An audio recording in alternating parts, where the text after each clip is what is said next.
નમસ્કાર વિદ્યાર્થી મિત્રો, ગણેશ એજ્યુકેશનમાં તમારું હાર્દિક સ્વાગત છે। આજે મિત્રો આપણે જોઈશું કે બહુપદીના શૂન્યો કઈ રીતના શોધી શકાય। ચાર એક્ઝામ્પલ આપણી સામે છે આજે। એ ચાર એક્ઝામ્પલથી આપણે સમજવાનો પ્રયત્ન કરીશું કે બહુપદીના શૂન્યો આપણે કઈ રીતના મેળવી શકીએ છીએ। તો મિત્રો પહેલો એક્ઝામ્પલ છે બહુપદી p of x બરાબર 5x - 8 નું શૂન્ય શોધો।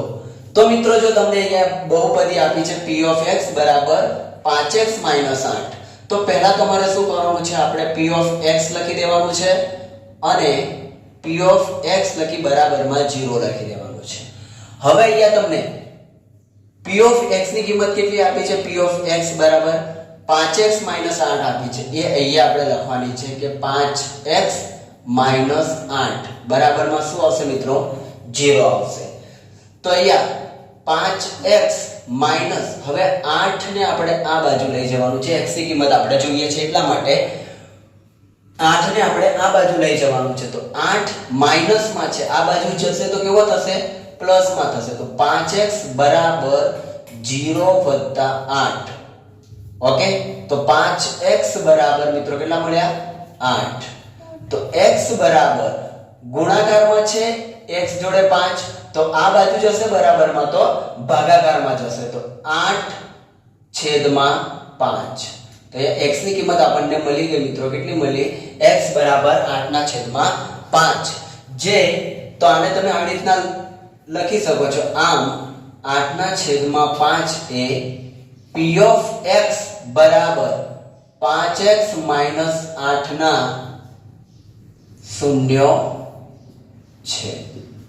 ઓકે મિત્રો, બીજો એક્ઝામ્પલ જો અહીંયા p of x આપેલું છે, p of x બરાબર 3x - 4 આપેલું છે। તો આપણે પહેલા શું લખીશું, p of x બરાબર 0 લખીશું મિત્રો। શું લખીશું, p of x બરાબર શું લખીશું મિત્રો, 0 લખીશું। પછી p of x ની કિંમત તમને કેટલી આપી છે મિત્રો, 3x - 4 બરાબર શું છે, આ બાજુ 0 છે। હવે 4 ને આપણે આ બાજુ લઈ જઈશું, 4 માઈનસ માં છે તો આ બાજુ જશે તો શું થશે, પ્લસ થશે। તો +4।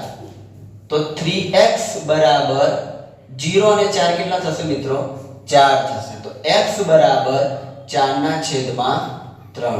તો અહીંયા જે બહુપદી છે એના શૂન્યો કેટલા મળ્યા તમને, x બરાબર 4/3। હવે મિત્રો દાખલો નંબર 3, p of t બરાબર 7t - 21।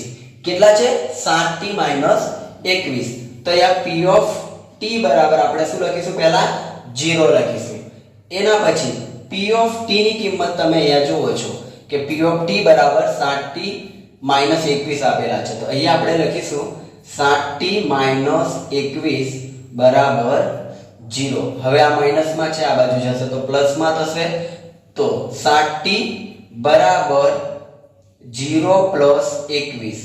તો 7t બરાબર કેટલા આવશે, 21।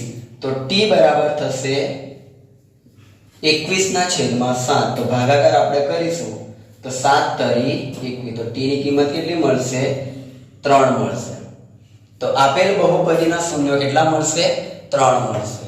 ઓકે, અહીંયા જો મિત્રો એવો દાખલો છે, p of t બરાબર પહેલા આપણે શું લઈ લઈશું, શૂન્ય લઈ લઈશું। p of t ની કિંમત અહીંયા આપેલી છે 8t + 16 બરાબર 0। 8t, હવે આ પ્લસ છે મિત્રો તો આ બાજુ જશે તો માઈનસ માં થશે। અહીંયા તમે જોવો છો, અહીંયા માઈનસ હતું, આ બાજુ ગયું તો પ્લસ માં થયું। અહીંયા માઈનસ હતું, આ બાજુ ગયું તો પ્લસ માં થયું। અહીંયા પણ માઈનસ હતું, આ બાજુ ગયું તો પ્લસ માં થયું। તો અહીંયા મિત્રો પ્લસ માં છે, આ પ્લસ માં છે, આ બાજુ જશે તો શું થશે મિત્રો, માઈનસ થશે। ઓકે, તો 8t બરાબર 0 માંથી 16 જશે, નાની સંખ્યામાંથી મોટી સંખ્યા બાદ થાય તો મિત્રો શું આવશે, મોટી સંખ્યાનું ચિહ્ન આવશે। ઓકે, તો t બરાબર આપણને મળશે -16/8। 8 દુ 16, તો t બરાબર આપણને શું મળશે, -2। ઓકે મિત્રો, ચાર એક્ઝામ્પલ થી તમને ખબર પડી ગઈ હશે કે બહુપદીના શૂન્યો કઈ રીતના શોધી શકાય।